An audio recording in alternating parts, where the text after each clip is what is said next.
Glocks in the back of the trunk. Got punks on the back of the seat. Young punks on the back of the street. Gucci sneaks, 3 straps, gray linen, stay sinning. Soma burst in Purdue on Thanksgiving. They screaming D-block like they ready to die today. I clip hood, rest of the clip for holiday. Cool ass killers that keep their heat tucked. Spur, load up, roll up on you while you rolled up. On the calm like a vegetable, you with the zoo, but on the other hand, my man's a door for a woo. State Property, Philadelphia, Pennsylvania, featuring Beanie Sigel, Freeway, Peedi Crakk, Young Chris, Neef Buck, Oscino, and Omilio Sparks. Today's feature was one of those groups that, looking back, really could have been huge. In the early 2000s, they had everything. They had talent, first of all, where their leader, Beanie Sigel, was one of the dopest natural rappers ever to touch a mic in his prime. They also had one of the most unique artists of that time in Freeway, who had a voice and cadence, although it may take some getting used to for some. You had to admit that he had bars, and at least there was no one out or even prior that sounded like him. He and Beanie Sigel's voice together on tracks were lyrical gold. How well they fit together on songs like What We Do or Roc da Mic. Two clear-cut potential stars who in hindsight failed to live up to that talent as rappers themselves. Peedi Crakk, former Stunted Growth music feature, was like the Juelz Santana of State Property, one of the youngest in the group that arguably had the most potential, being able to cater to the Hispanic and the Black communities.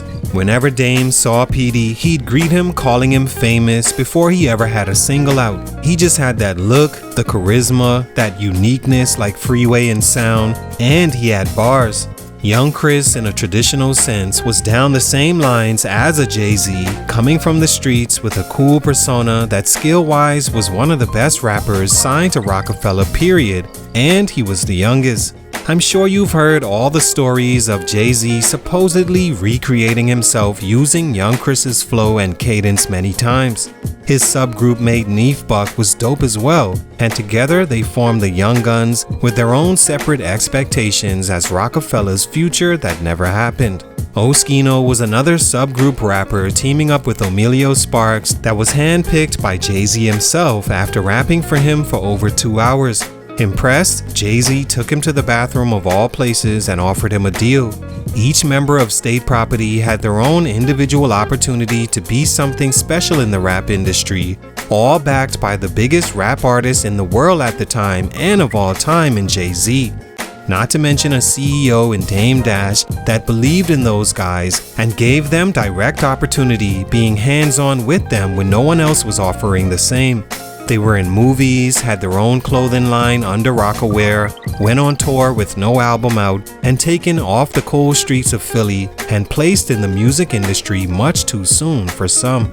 Today, Sigel lost his voice in a traumatic shooting. Freeway continued on a smaller stage but slowed down due to health issues. Chris and Neef completely disappeared over a lack of passion, as Chris later explained, and Oscino and Sparks don't even speak or see eye to eye to this day.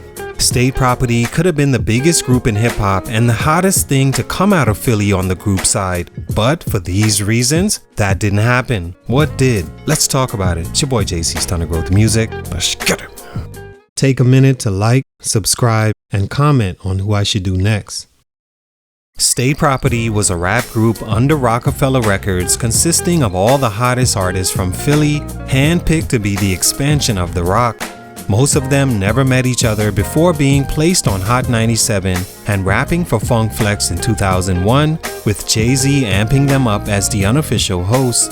After, Jay-Z said that they sounded well together and the move was made to make them a group.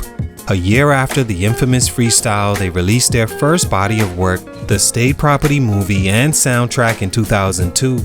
In 2003, they came back with their first official album not tied to a soundtrack called Chain Gang Volume 2, led by the Young Guns single Can't Stop Won't Stop that was nominated for a Grammy and State Property's highest charting single ever. The album sold nearly 70,000 copies first week and landed at number 6 on the Billboard 200 and the number 1 rap album in the country. Stunt number 1, Beanie Sigel's Incarceration.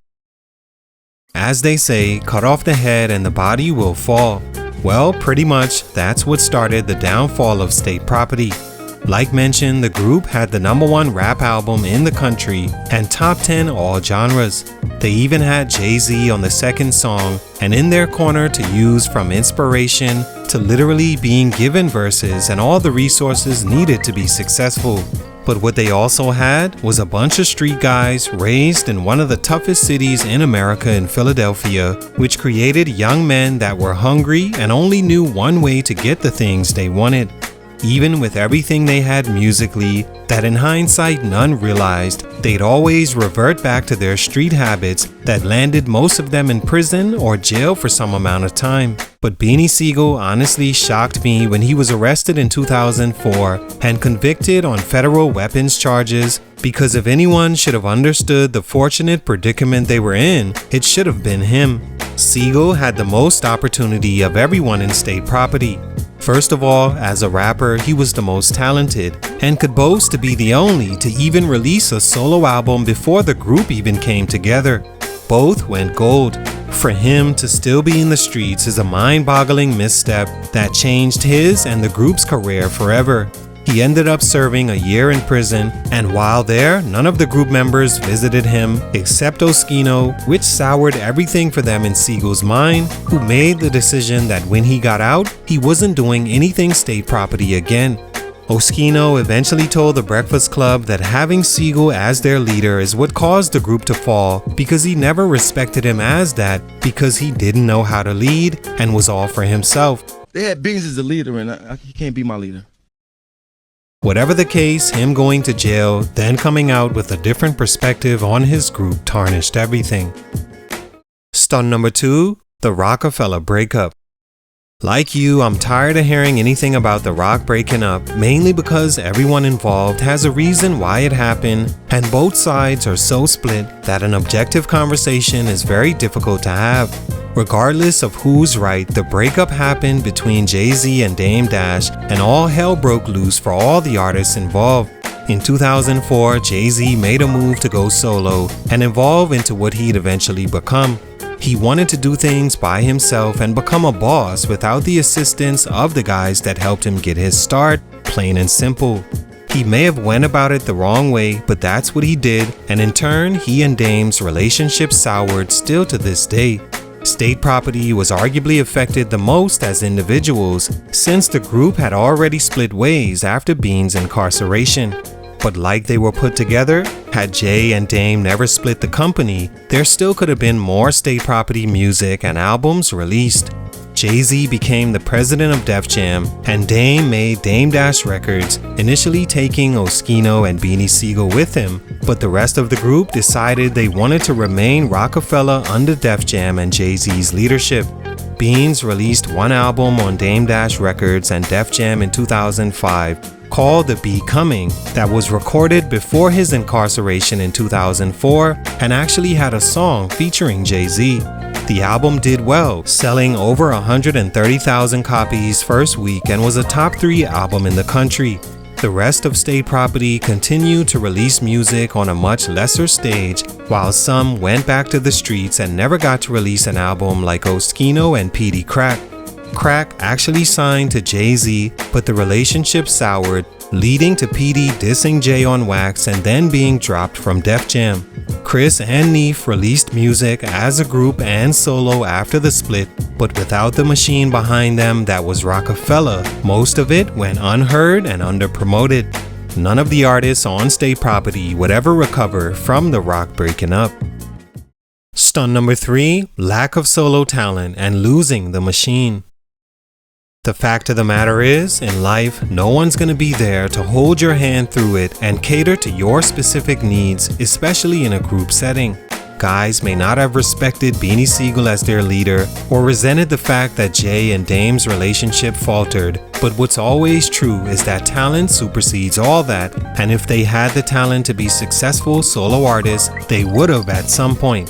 Freeway and Beanie Sigel were the only two that actually had that kind of talent, both releasing at least one top 10 solo album that achieved at least gold status. Jay-Z already told Beans how special he could be if he had a more mature mindset And Freeway was just so different that he was always going to be given a chance, even though to me he always sounded better next to another star like Jay or Beanie Sigel. Once that was gone, his music just fell by the wayside. Peedi Crakk admitted that fame came too fast for him. I think I got famous too soon. I got lazy after a while. Like, it felt like my mission was accomplished. As he never cherished or realized his opportunity, nor did he have the work ethic to be a successful solo artist. Young Chris was talented, but so similar to guys that did his style much better. Neef, Oscino, and Omilio Sparks never really stood out outside freestyle type environments, where I have to admit, Oscino was one of the dopest in that setting. Making a song though was another story. No, solo talent would not have brought them back together, but at least individually they could have found success after Rockefeller if enough of them had it, but that wasn't the case. All in all, the ball was dropped on state property due to ego and bad timing. Internally, they didn't respect the chain of command and held grudges that never fully mended. Add to that a lack of rap talent to stand on their own, and state property became a flash in the pan. They could have been special, but for these reasons, their growth was stunted. Salute, much respect. It's your boy JC Stunted Growth Music, and I'm out.